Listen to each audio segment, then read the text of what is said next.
Mga ka-Republic, buhay na buhay ang NSD Spirit matapos ang Game 1.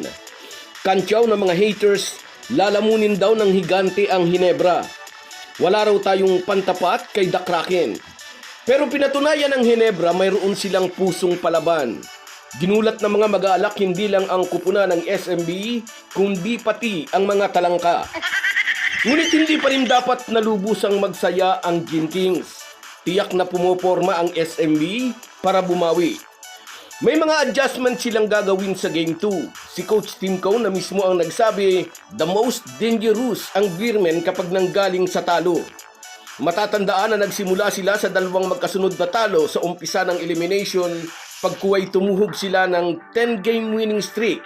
Kaya dapat maghanda ang Hinebra sa balikwas ng SMB. Pag-uusapan po natin yan, pero bago ang lahat ay maglalambing po ako sa inyo na isubscribe ninyo itong ating channel at kung di masyadong makakaabala ay i-like at paki-share na rin ninyo. Malaking bagay po yan sa aming mga vlogger. Maraming salamat. Mga ka-Republic, sa totoo lang, masasabing ang SMB mismo ang sumabutahi sa sarili nila sa Game 1. Parang sila mismo ang bumaril sa kanilang sarili sa paa. Shot themselves in the foot, ika nga. Sa dami ng kanilang na-miss na free throw, 15 lang ang kanilang naipasok out of 31. At naging maluwag din daw sila sa kanilang depensa pag-amin ni CJ Perez.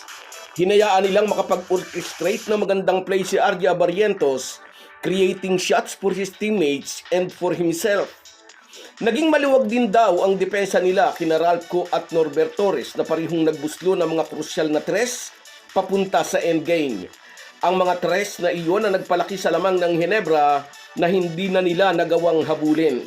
Sa kabila ng panalo 99-90, sinabi ni Coach Tim Cone na maswerte pa rin daw ang Hinebra na nanaig sila sa Game 1 sa kabila ng isa na namang dambuhalang performance ni Junmar Fajardo. Kahit nagtulong-tulong na sina Japet Aguilar, Norbert Torres at Troy Rosario para pigilan si The Kraken, ay nagawa pa rin itong umiscore ng 27 points at tumablot ng 23 rebounds. But Junmar Fajardo also shot himself in the foot. 7 ang kanyang mintis sa 12 free throw na nai-award sa kanya. Sa kabuuan, 15 out of 31 lang ang nakuha nilang puntos mula sa charity stripe. 48% malaking ibinaba sa kanilang average na 61% mula sa free throw line. At asahan na tatrabahuhin ito ng coaching staff. Mas mahabang oras sa free throw shooting sa team practice. Inamin ni Norbert Torres na nanakit ang kanyang buong katawan sa pakikipagbanggaan kay The Kraken. Kaya itatry ng SMB na samantalahin ang nananakit na katawan ng Hinebra Bigman. Uutusan ni Coach Leo Austria si Junmar Fajardo na idiin pa ang laro laban kay Torres. Dahil galing sa talo, asahan na magiging mas aggressive si Junmar.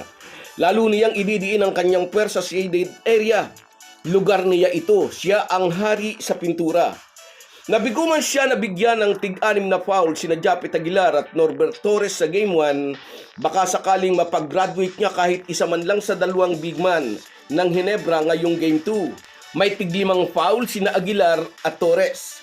Ngunit asahan na may counter-adjustment si Tim Cone sa magiging strategy ni Leo Austria sa laban nila sa Miyerkules.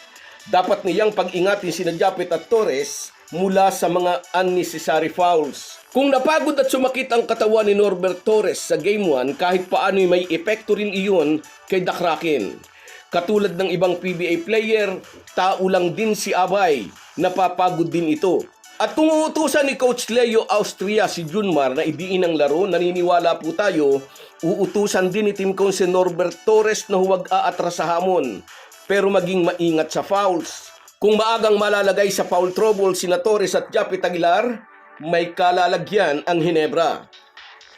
Must-win game ang Game 2 para sa SMB. Magiging mahirap para sa kanila ang pagbawi kung mababaon sila sa 0-2. Although hindi naman ito imposible. Huwag kakalimutan noong 2016, gumawa ang SMB ng isang malahimalang Berakel laban sa Alaska Aces. Nakaahon sila mula sa 0-3 deficit. Galing noon sa injury si Junmar Fajardo at ang kanyang pagbabalik sa Game 4 ang naging susi upang angkinin ang corona sa 2016 Philippine Cup Finals. Iyan ang kalidad ng isang Junmar Fajardo na kailangang talunin ng Ginebra ng 4 na beses sa series na ito. Aabangan din sa seryeng ito ang rest back mentality ni CJ Perez. Maraming open shots ang naibigay nila sa mga shooters ng Ginebra. Pinakakrusyal ang mga tres ni Naralpco at Norbert Torres papalapit nga sa endgame. Sa Game 2 bukas, siguradong hindi nabibigyan ng SMB ng open shots ang mga tirador ni Tim Cone. Ngunit masaasahan natin ang pagdikdik ng depensa kay RJ Abarientos. Ang bilis at dulas ni RJ pwedeng patapatan ni Leo Austria ng physicality mula kay Jericho Cruz. Unang laki ng katawan at experience ni Chris Ross. Dahil mas bata, posibleng pisikalin si RJ din Jericho at asarin upang mawala sa focus. Noong nakaraang All-Filipino Finals, maaalalang pati ang TNT team manager na si Jojo Lastimosa, high blood kay Jericho Cruz. Hindi lang sa depensa nagpasiklab si Cruz sa finals laban sa TNT. Pumutok din ang kanyang opensa na nagbigay sa kanya ng Finals MVP Award. Bukas ay posibleng bumalik sa kanya ang ganoong laro. Posible rin naman na si CJ Perez ang i-assign ni Leo Austria kay RJ Abarientos. Ngunit kung masyado siyang magiging agresibo laban kay RJ, pwede itong mag-boomerang.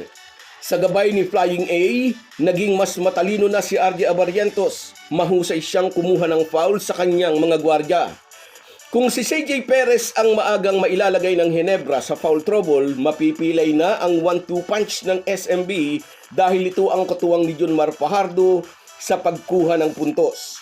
Marami tayong makikitang adjustment sa Game 2. Ang tanong, kaninong adjustment ang mangingibabaw? Makakatabla kaya ang SMB o muling mananaig ang Ginebra? So guys, yan lang muna. Hanggang sa muli. Kahit gaano po tayo kabisi ay huwag po nating kalimutan ang ating buhay espiritual. Lagi po tayong magpasalamat sa bawat araw na dagdag sa ating buhay. Malaki po ang maitutulong ng pananalangin araw-araw. Isang paalala po mula sa inyong Halo Halo Sports Republic.